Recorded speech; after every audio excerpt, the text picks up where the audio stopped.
This video I'm going to be continuing last Sunday's book of Ecclesiastes. Last week we read chapters 1 and 2. Today we'll be reading chapters 3 and 4. Ecclesiastes 3. To everything there is a season, and a time for every purpose under the heaven, a time to be born, and a time to die, a time to plant, and a time to pluck up that which is planted, a time to kill, and a time to heal, a time to break down, and a time to build up, a time to weep, and a time to laugh, a time to mourn, and a time to dance, a time to cast away stones, and a time to gather stones together, a time to embrace, a time to refrain from embracing, a time to get, and a time to lose, a time to keep, and a time to cast away, a time to rend, and a time to sow, a time to keep silence, and a time to speak, a time to love, and a time to hate, a time of war, and a time of peace. What profit hath he that worketh in that wherein he laboureth? I have seen the travail which God hath given to the sons of men to be exercised in it. He hath made everything beautiful in his time. Also he hath set the world in their heart, so that no man can find out the work that God maketh from the beginning to the end. I know that there is no good in them, but for a man to rejoice and to do good in his life, and also that every man should eat and drink and enjoy the good of all his labour. It is the gift of God. I know that whatsoever God doeth, it shall be for ever. Nothing can be put to it, nor anything taken from it. And God doeth it, that men should fear before him.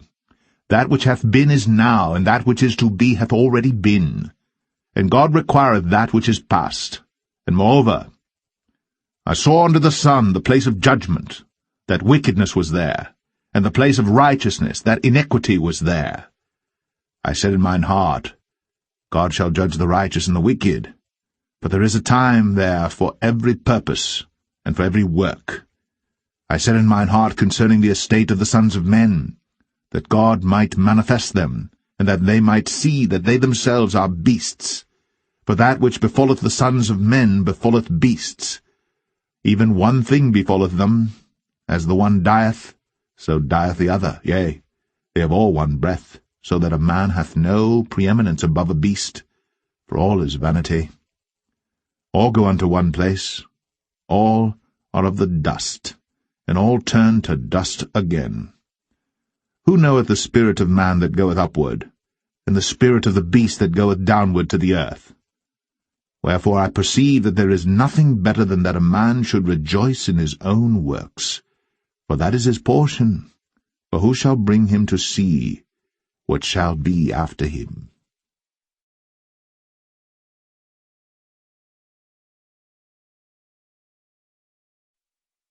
Ecclesiastes 4. So I returned, and considered all the oppressions that are done under the sun, and behold the tears of such as were oppressed, and they had no comforter. And on the side of their oppressors there was power, but they had no comforter. Wherefore I praised the dead which are already dead more than the living which are yet alive. Yea, better is he than both they which have not yet been, who hath not seen the evil work that is done under the sun. Again I considered all travail, and every right work, that for this a man is envied of his neighbour. This is also vanity and vexation of spirit. The fool foldeth his hands together, and eateth his own flesh. Better is an handful with quietness, than both the hands full with travail and vexation of spirit. Then I returned, and I saw vanity under the sun. There is one alone, and there is not a second. Yea, he hath neither child nor brother, yet is there no end of all his labour. Neither is his eye satisfied with riches, neither saith he, For whom do I labour, and bereave my soul of good? This is also vanity, yea, it is a sore travail. Two are better than one, because they have a good reward for their labour. For if they fall, the one will lift up his fellow. But woe to him that is alone when he falleth, for he hath not another to help him up. Again, if two lie together, then they have heat. But how can one be warm alone? And if one prevail against him, two shall withstand him. And a threefold cord is not quickly broken. Child is vanity and vexation of spirit.